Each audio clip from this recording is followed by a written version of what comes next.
All right, guys, me again, and we are now headed down the stairs into the basement. You can see they have kind of protective sheeting over the floor just because people got muddy boots and rocks and stuff, so it's not scarring or marring the actual wood stairs underneath. Most of this basement is constructed of concrete and insulated concrete forms, so there's not too much of the log cabin down here other than this, what would be considered an amazing character post. This video and picture can't do it justice to the size of it, but all of you will get a chance to see it at one point. So going back towards the stairwell, underneath the stairwell, you'll see two doors. The one on the right, this is actually going to go to bedroom, what would be number 4. And it is not the largest bedroom, but it is adequate for a queen size bed. And then of course a framed in area over here for a closet, which there's the doorway for it. Coming back out, next door to the right, this is going to be the cold storage area. And in here, essentially this will be where canned goods and other things that we like to do for long-term preserving will be in place. This room, which is kind of framed in, from left to right, this is the equipment room or the maintenance room. So this is going to house all the electrical work, all the plumbing, you name it, it's going to be or essentially located inside this small room. And then of course, moving to the left, this is the doorway that leads into the large storage area. And again, all lit.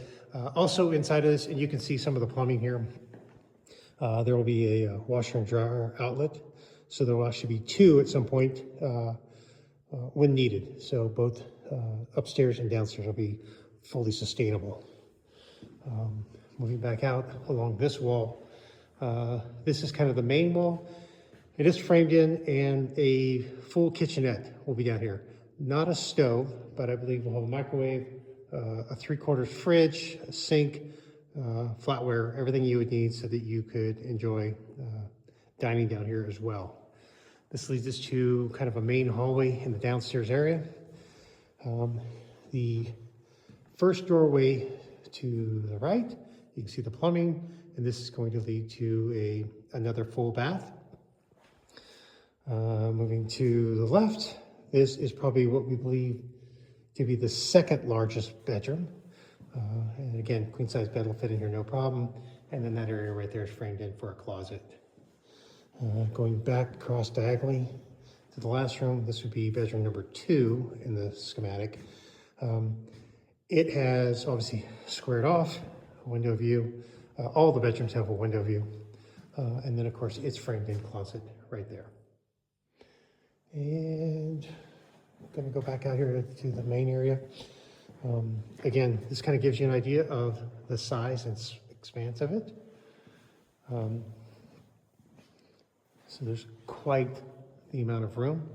Up against this wall and pretty much where that shovel is, we're gonna have stove piping put in there. So somewhere down the road, we're gonna put a freestanding wood stove down here as well. So this would be, once installed, could be a primary heating source because heat rises. So if you just heat the basement, the rest of the house is warm, but you can see it's an extensive wall. And then of course, there's the door that leads outside and 3 other big windows to give you that view. And I'll just take you out there just because we're here. This is kind of the basement exit or access out onto the patio. And you can see the patio goes all the way and around. We were going to put railing on there, but we don't need it now because, well, we've got just enough backyard here for what they've already done, which is start a fire pit. And this will be the fire pit area. But of course, this just leads to, like I said, a nice open area where you can hang out, a little bit of view of that lake. In our property line, it's not too far after this, but the view is all ours.